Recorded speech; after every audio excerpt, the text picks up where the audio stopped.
Hi, everyone. Welcome back to another episode of Tales of a TC. I'm Amanda Spinney, and I am joined by my beautiful co-host, Ella Ray. Hi. Oh, hello, hello. How are you? I'm good, thank you. So we wanted to touch on today the importance of clear title and title insurance. I know that this is a much debated conversation in our space because everyone tries to save where they can save. And title insurance is definitely something that if you don't know, you think you can go without. This is true. I've heard a lot of people tell me that they don't need title insurance, that it doesn't really serve a purpose. But in my experience, I have seen where having title insurance has come in handy. So I know that, from firsthand experience, it does end up being pretty valuable. And at the in the bigger picture, it's not as expensive as you would think, as it would be to fix these errors that come up. So Yes. And sometimes they're crazy errors. Um, like I personally have had a client of mine buy a transaction cash, and we went through an attorney's office, seller signs in the attorney's office. We're in the middle of rehab, and the sheriff shows up letting everybody know that this this property does not belong to my client. And coming to find out, the wrong person, the son of the person that owned the property, actually signed. They had the same name, signed, and it was fraud. Yes, and that's a couple $100,000 plus renovations that my client would have been out had he not had title insurance. how did they not pick up that it was the son and not the father? Like they had the same exact last name. I mean, the same Yes, exact name, period. yeah, same exact name. Wow. And Yep, there's no way to tell that. right. And he gives a copy of his driver's license. I mean, it's kind of crazy because in the long run, obviously, that's going to catch up with you. Um, and so, yeah, it was a little bit interesting. And so that's one example, and that's also the importance of having lender's insurance. Because if you had lent the money on that deal, if you did not have lender's insurance, you are also not protected if something crazy happens. Yes. It's very, I mean, a lot of people think it's just a money grab from the title company, but it is very valuable to get these policies in place. And super important. And it could really be, the reason someone loses their pants or doesn't lose their pants when they're involved in a transaction like this that requires, the implementation of this title insurance. It's just like any insurance, though, right? Like we get flood insurance in Florida, or we get hurricane insurance. And okay, so maybe there won't be a hurricane, or maybe there won't be a flood, or even car insurance. In the off instance that you do end up needing it, guess what? You have it. Yes, we pay into the premiums, and yes, we have all of this money that we're spending, but at the end of the day, when we end up needing it, it's there. So, and I think we should think the same way about title insurance and lenders policies. Agreed. Well, and sometimes the reality is that things get missed, you know. And we were talking before we started recording, but a lot of times some of these like second lien modifications and stuff like that, the way that um, title companies sometimes they can completely miss those. Like if they think that the mortgage payoff includes the modification and it doesn't because it wasn't read thoroughly or anything like that, the second person that bought that deal might actually have this additional lien. And if you didn't pay for title insurance, you can't go back and get that protection. Yeah, that is true. I've seen that so many times.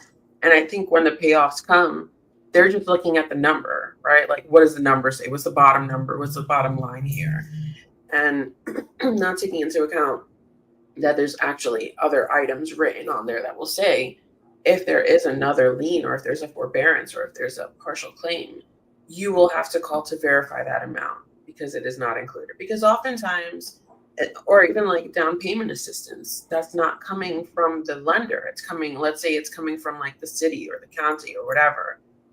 They have programs where people will get down payment assistance from someone other than the bank, and it won't be listed on that payoff.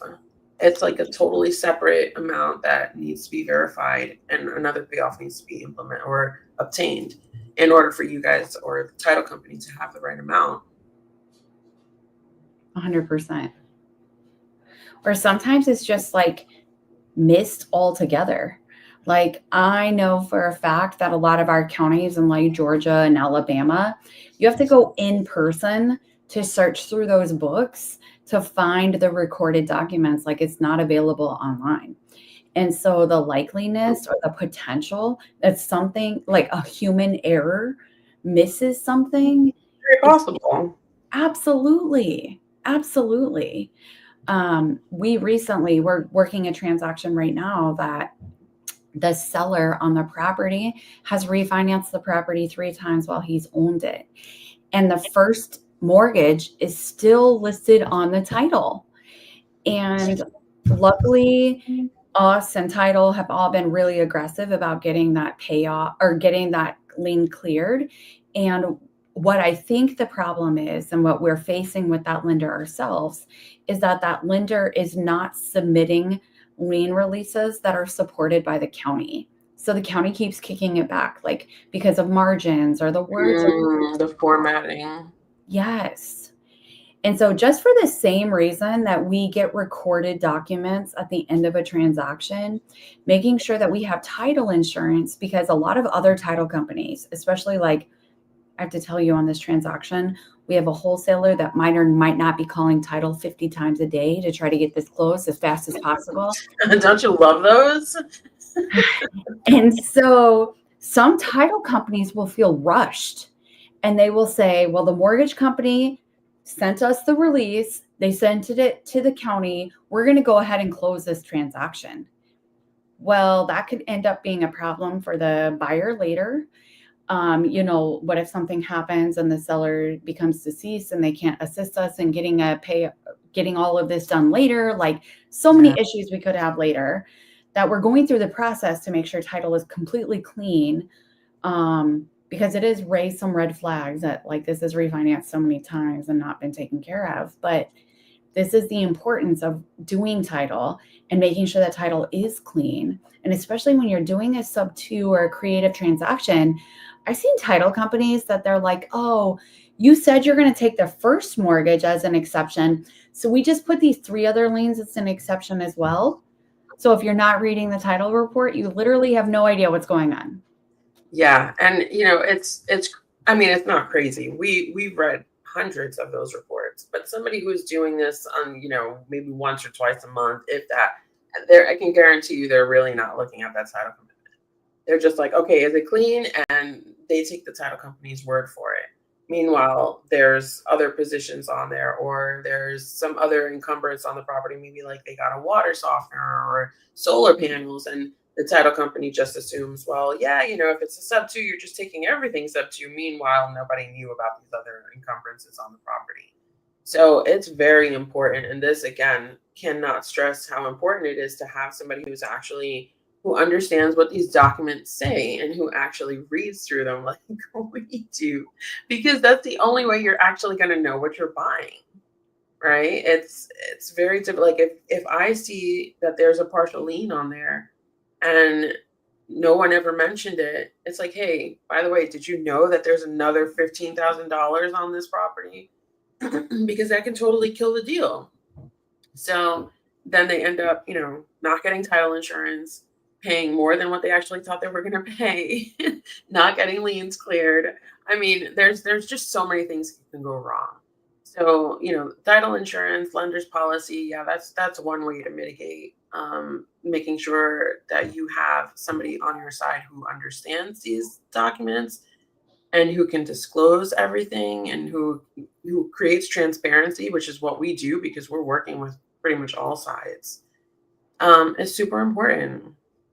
That's something that I can't stress enough, and I think it's it's becoming more apparent now because people are running to more and more issues now. So I think they're more apt and more prone to reach out to a TC and be like, hey, can you help me with this deal? Which is a great thing to do, So it's a start.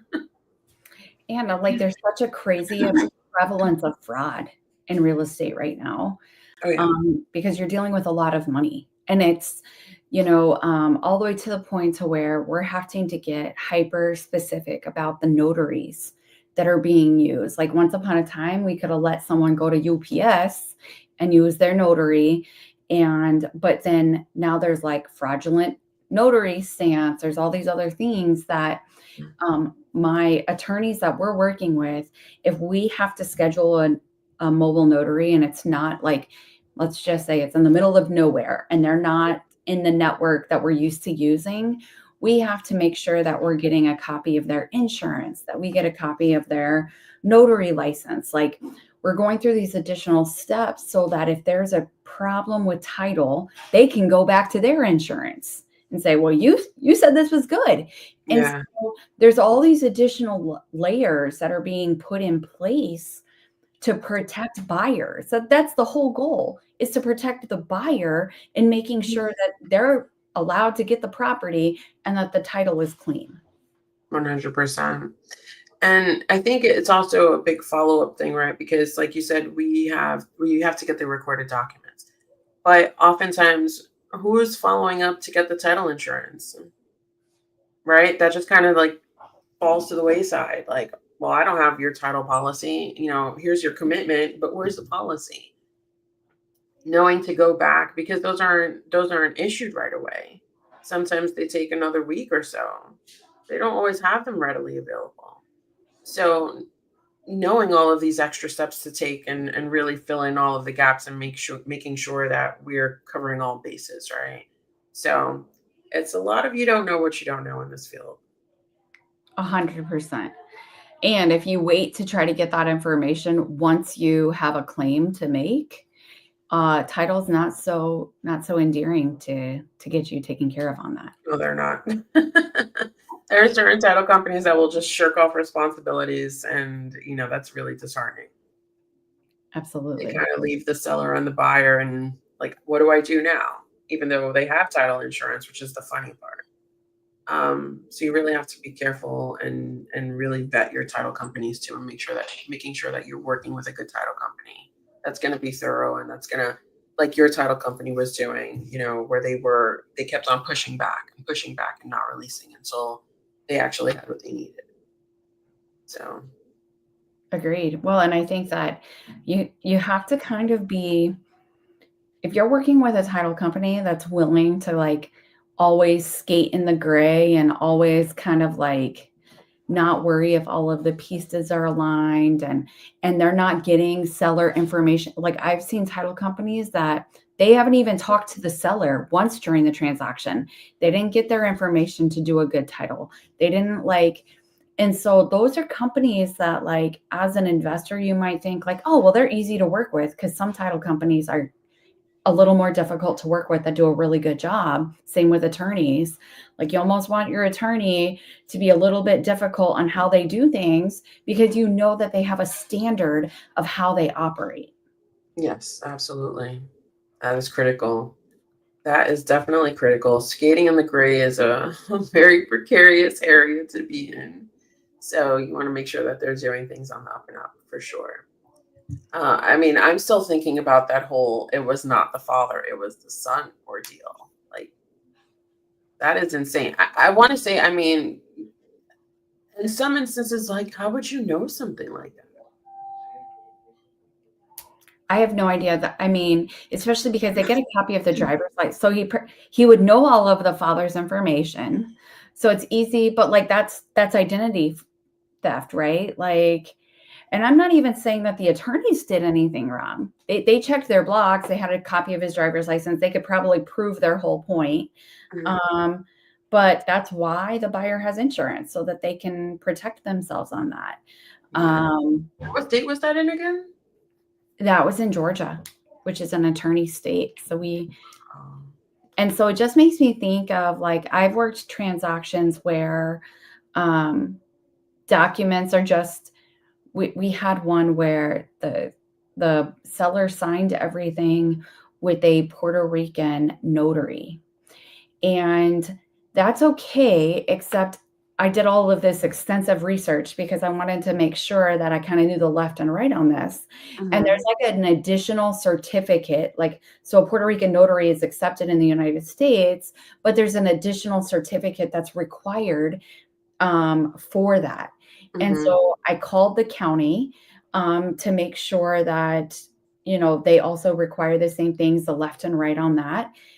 All of this title did not do. And so when I wrote back to title with like, hey, these are the requirements and everything that's necessary for this, for us to use it. And it was a simple piece of paper that they needed. But if we hadn't done that deep dive, nothing would have actually gone through it, you know? Yeah. It's important.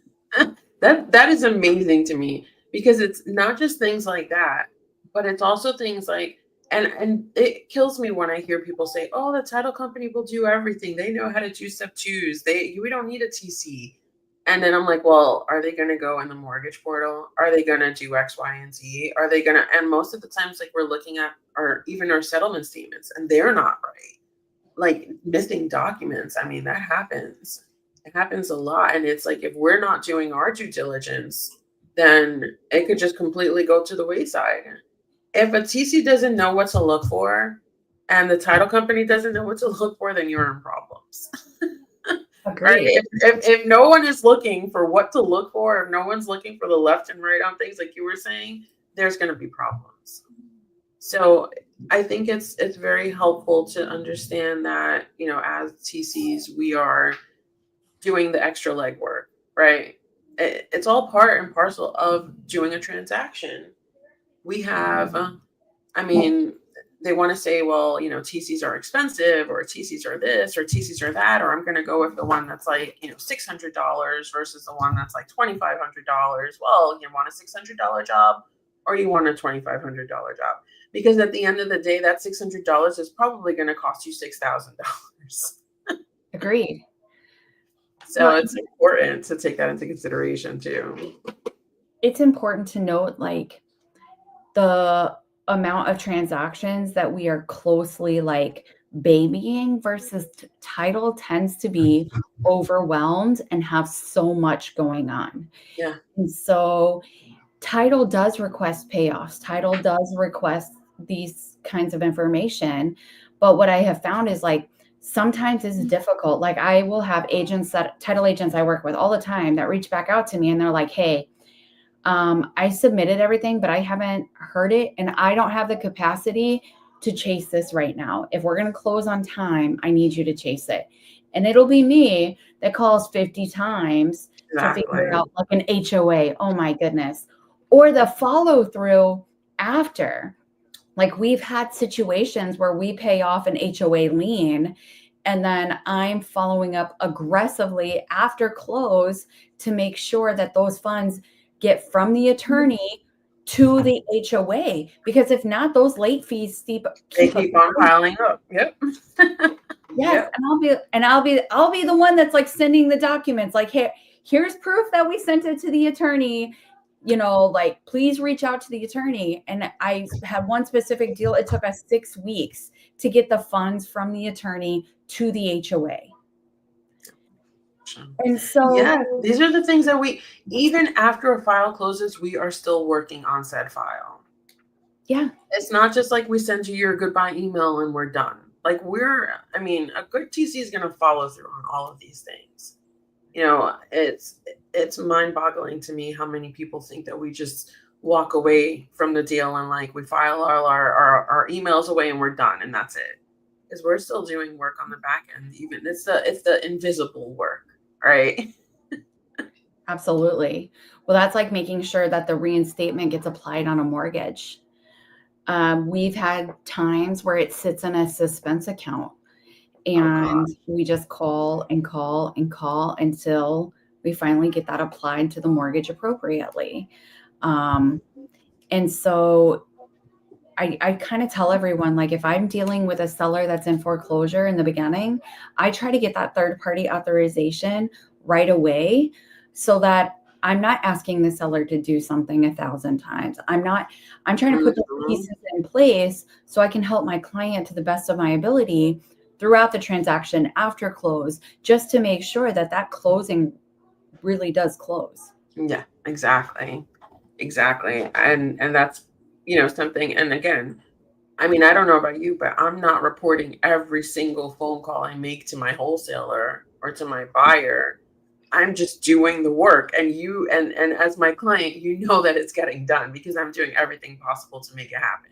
So and I'm always telling people, if you call me and I don't pick up, it's probably because I'm on the phone, because I'm always on the phone, always making calls to the title, to the realtor, to the sellers, to the buyers, to the bank, trying to make everything fit into place. So that way, when we come to closing, everything is done.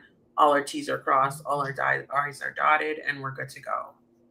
And then after closing, again, where's the title insurance? Let me get the recorded docs, please. Making sure that they have everything in place and everything that they need. So that way we can finally walk away, from the file. So very important to know that we do extra work after the fact.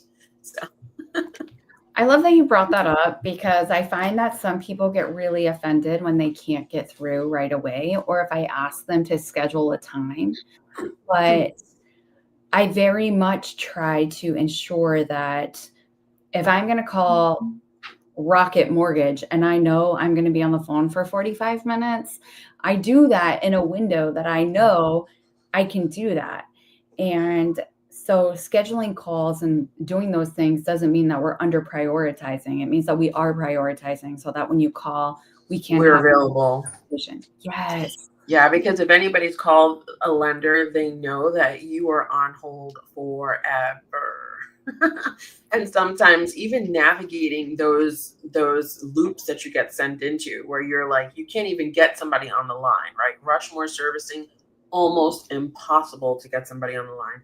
I always have to say that I want to refinance. Whenever I say I want to refinance, like I press that option, right away I get somebody on the phone. So funny. Anything else, it's like all these automated recordings over and over again. And I'm like, no, I need to talk to somebody. So I just kept on pressing everything until I finally realized refinance, that's it. If you ever have to call Rushmore Servicing, call them, because these calls will take you forever. It's really time consuming. Yes. And even on our, like, recently we had a Rocket Mortgage loan that I called for it was a cash transaction. And I had to call for the payoff every day. We got it finally 2 days before close. And we, like, why? But title's not going to do that. Like, I'd like, and you have to fax them, which blows my mind. Like, I literally cannot understand the payoff fax for my life. And so I'm like asking title every day, did you receive it? And they're like, nope, not yet. And so then I'm calling again. And like, it's just that constant follow up and that constant, like you said, Huge. being on the phone all the time. If you're an investor and you're not using a TC, there are pieces. What are you doing? I know, like there are pieces missing, and I can't even imagine. You can't go acquire deals if you are sitting on the phone like we're sitting on the phone trying to do the things behind. No way. No way. I don't even have a life because all I do is work and I'm on the phone. Like this is my priority is my clients' deals. My priority is making sure that we have all of the information we need and that everything is completely done. Wholesaler's not going to do that. Wholesaler's probably not even going to know what to do. Title company's not going to do it because they're too busy. Imagine if they took that much attention and care for each one of their files. They would never close. Agreed. They would never close. So you really need some, and buyer's certainly not going to do it. I mean, and seller wouldn't let buyer do it anyway, right? Because that's not a neutral third party. So it really pays to have somebody in your corner who knows what to do, who sees all of the blind spots, and who's going to make sure that it gets done. Whether that's before or after the deal closes, because, we still have things to do. So, agreed. super important.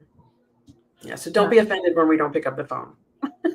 That's right. We're probably on a call for your deal. So Send a text. We'll schedule a time. yeah, exactly. So I love it. All right. Yes. Well, Ella, I hope you have a great rest of your day. You too. Thank you so much. Of course. All right. We'll see you guys next week. Bye.